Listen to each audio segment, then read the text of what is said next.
Jangan pandang rendah pada si kecil 1 dinar tu. Walaupun 1 dinar tu lah sebesar 10 dinar, tetapi siapa yang ada 1 dinar tu, sekurang-kurangnya dah ada RM2,000 dalam simpanannya. Kajian menunjukkan hampir separuh rakyat Malaysia tu ada simpanan walaupun RM1,000. Sebelum tuan-puan komen tentang keburukan emas tu, sila nangga simpanan tuan-puan.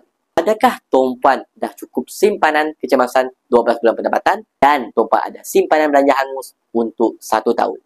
Mun belum ada, tuan-puan boleh engkah target yang pertama untuk dapatkan 1 dinar kedak tu.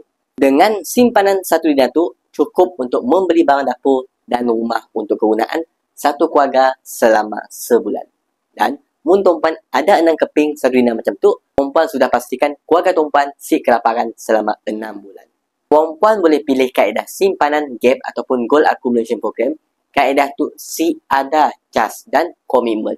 Tuan-puan hanya perlu konsisten menyimpan. Tuan-puan boleh pilih untuk simpan 1 gram sebulan dan 1 dinar kedak tu akan jadi milik tuan-puan dalam masa 5 bulan akan datang. Simpanan emas tu adalah simpanan untuk masa depan. Untuk mulakan simpanan emas bersama Public Gold, tuan-puan boleh isikan detail di beg di bawah. InsyaAllah kami akan hubungi tuan-puan untuk bantu tuan-puan dalam cara dan langkah-langkah simpanan emas yang terbaik untuk tuan-puan.